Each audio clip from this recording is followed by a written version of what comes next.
Yesterday was the deadline for qualifying offers to be signed by impending free agents, and surprise, surprise, Matt Chapman declined his. So he's now a free agent, and the Blue Jays are looking for a new option at third base if they do not bring him back. And we also got an update on the Yoshinobu Yamamoto front. There's a lot of suitors for him, and the Jays are one of them. So we'll break that down and much more in this episode of Jays Digest.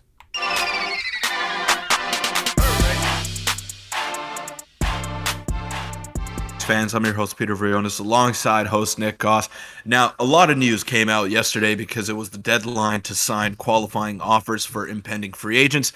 Matt Chapman didn't sign it as expected, so if he does sign with another team, the Blue Jays are going to get a fourth round pick for compensation, as him signing with another team would give them that. So there's a silver lining in Matt Chapman taking the high road and leaving the Blue Jays this offseason. But there are going to be some vacancies to fill, whether it be Kevin Kiermaier, Whit Merrifield, Matt Chapman. All those guys are most likely going to be gone. Brandon Belt as well. So there's going to be a lot of openings for jobs, whether it be Davis Schneider coming in or other rookies making their appearances. But Nick, the Jays have a lot of work to do in this offseason. I think they're just getting started right here. I expect a slew of moves to be following in the next coming days or weeks. And they got to make something happen here because as it stands right now, this team is nowhere near a finished product. Yeah, and it started with Matt Chapman yesterday. Before we get into that, a quick reminder, hit the subscribe button. About 70% of you guys aren't subscribed, and we're very close to 10,000, so make sure to hit that button. And yeah, let's get into the first topic, which is Chapman declines his qualifying offer, as well as some other players, specifically one in particular that we'll discuss here. But like you mentioned, Chapman has declined the Blue Jays' qualifying offer, remains a free agent, and as noted by Ben Nicholson Smith, the Blue Jays will now get a draft pick compensation if he signs with another team. And I think this is pretty much writing on the wall for the Matt Chapman Blue Jays era. There hasn't been too much buzz as of late about him re-signing. I mean, there is still a chance that the Jays do end up pursuing him. Ross Atkins said they were going to do that, but I just don't see it happening given the amount of holes. We can discuss that as well. But I also want to note some of the 7 other players who declined the qualifying offer. And the big one here is Cody Bellinger alongside Sonny Gray, Josh Hader, Aaron Nola, Shohei Ohtani, which was kind of expected, obviously, and Blake Snell. And the only few there that relate to the Blue Jays are Bellinger and Ohtani to a degree. But Peter, what are your thoughts on the Matt Chapman decline the offer? Like you said, very, very expected. Or maybe, do you think the Jays could go for Cody Bellinger, who everyone here was pretty much expected to decline, but now that it's official, it almost feels like moves are bound to happen once Shohei Ohtani signs elsewhere? Yeah, well, it was reported yesterday that the Blue Jays are looking to do something big. Whether or not they do is the question that remains, but they're going to try. They're going to try their best to either sign Cody Bellinger, sign a big name free agent, and address some of the holes that are going to be left by these departing players. Matt Chapman, as up and down as he was, as inconsistent as he was, that's a big void that the Blue Jays are going to have to fill. Maybe not on the offensive side of things, but defensively, I mean, no one that you're going to get on the open market or anyone that comes up through your system is going to fill that void defensively. So you got to compensate in other areas.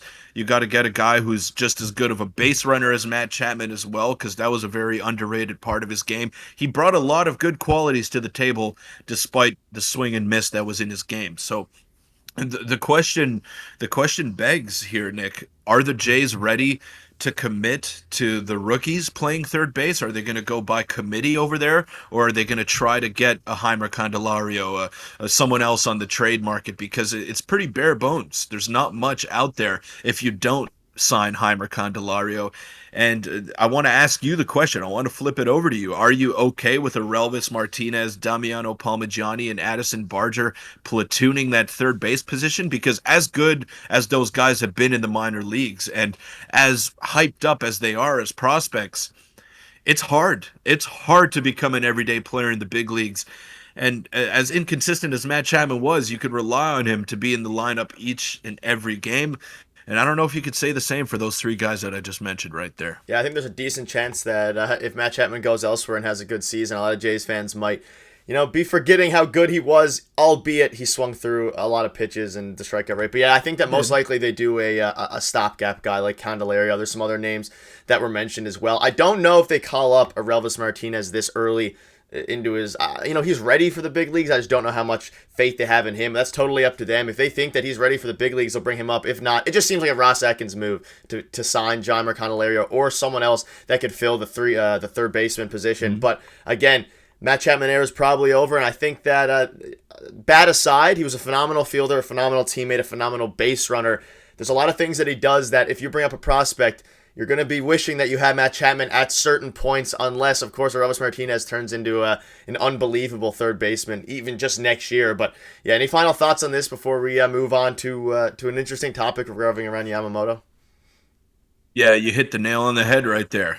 Unless Aroldis Martinez comes up and he rakes right away, you are going to have those moments because at the end of the day, they're still rookies and they're still going to have their ups and downs, as every player does. But even the best rookies struggle at points and they look like they don't belong at times in the major leagues. So it's going to be interesting. I'm with you on the stopgap thing. I think the Jays need to address the position just for this year, and then you look forward and give those guys another year to really develop in the minor leagues like Orelvis, Palmigiani, and Addison Barger. But yeah, I think there's third base that you got to fill. Left field is another position that is going to need an everyday guy over there, and most likely DH as well, because I'm sure the Jays.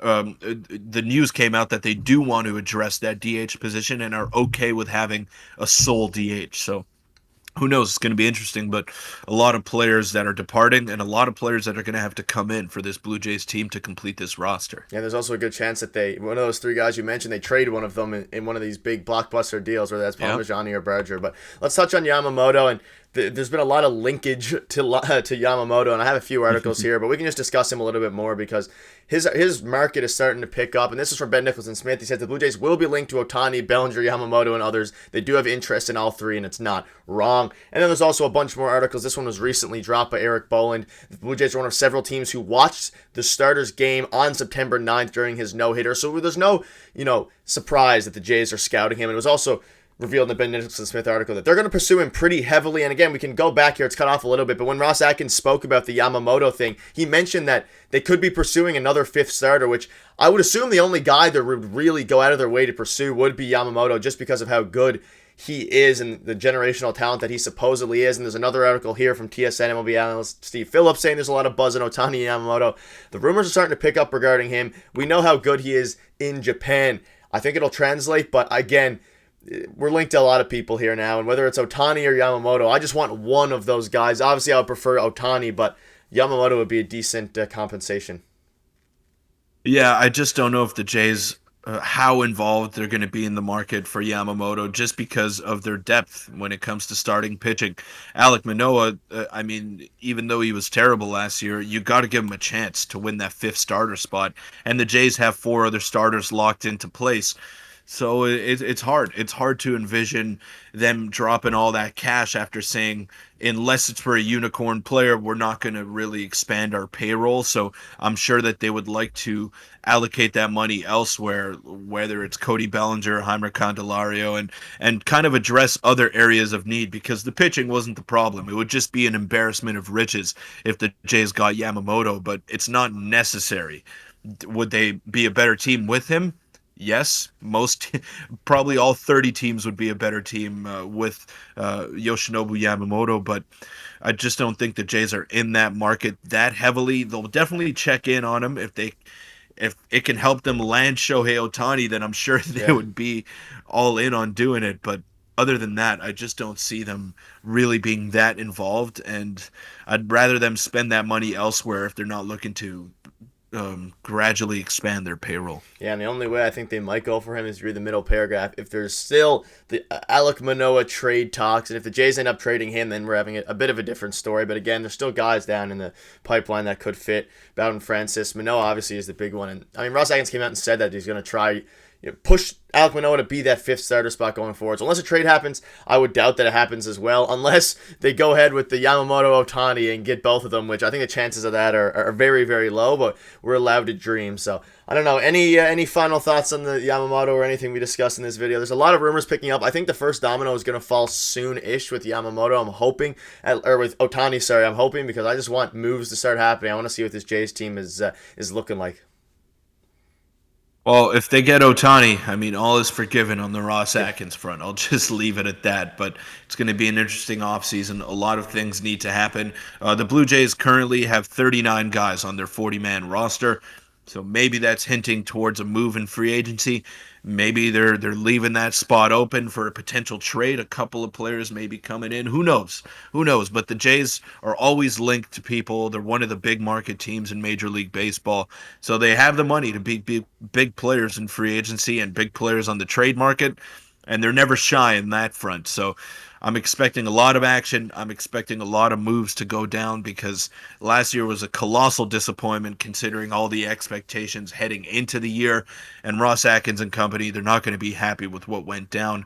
So even though the coaching staff is remaining virtually the same, amidst a couple of additions like DeMarlo Hale and all that, I do expect a lot of movement on the player front, and I'm excited for it. Yeah, we'll have you all covered. Make sure to check out our video from yesterday. It's on your screen right now. We'll see you guys in tomorrow's video.